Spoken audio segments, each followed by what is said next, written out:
Today, wow, the weather continues to have an impact, Dan. I mean, I went out there to shovel my walkway and glad that I had the big hood that had like the tunnel on it because, well, we saw Rob Hackford, right? He was suffering out there. Harsh. Yeah. That pretty much sums up this weather, whether you're dealing with the snow, the wind, all the above.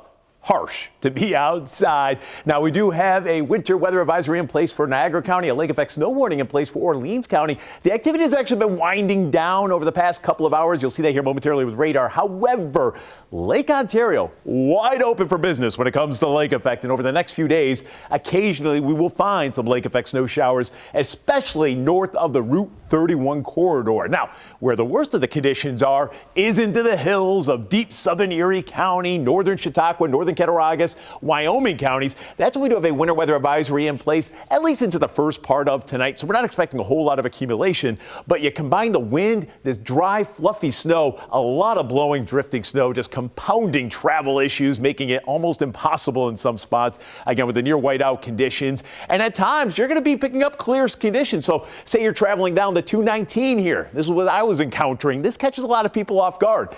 You're in clear conditions. The roads are dry. You're at the speed. But then in just a quick moment, you're in snow-covered roadways near whiteout conditions. And again, if you didn't encounter that, you might get kind of surprised and ultimately find yourself in a bit of trouble here. So again, watch out for the lake effect snow that we are currently seeing, but also all these north-south running roads, especially inland areas, as you get into areas of Genesee County, Wyoming County, all these north-south running roads, that wind's been whipping across them throughout the entire day. So blowing and drifting snow will continue to be an issue, despite the fact that we're actually no longer under a wind advisory. And the lake effect snow that we are seeing, a lot of this activity you're going to see here momentarily, it's going to be winding down as we go to the next couple of hours. FutureLook's doing a great job of picking up that location, stretching from Dunkirk towards Gowanda, stretching towards Arcade and points even further inland.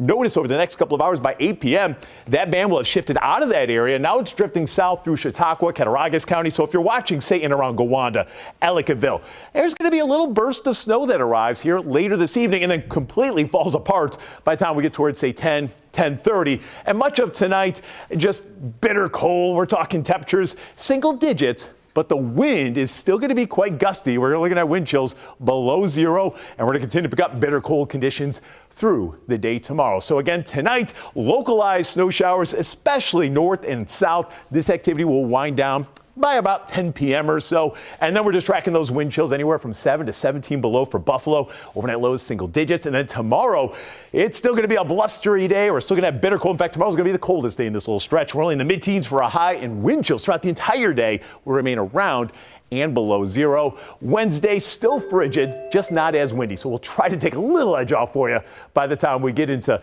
Wednesday. And by the time we get into the second half of the week, temperatures do begin to climb, although it's going to take some time. Friday, we're in the 20s, but at least by the weekend, we do have temperatures back up around and into the 30s. No large weather systems, though, are on the horizon, just those warming temperatures. And of course,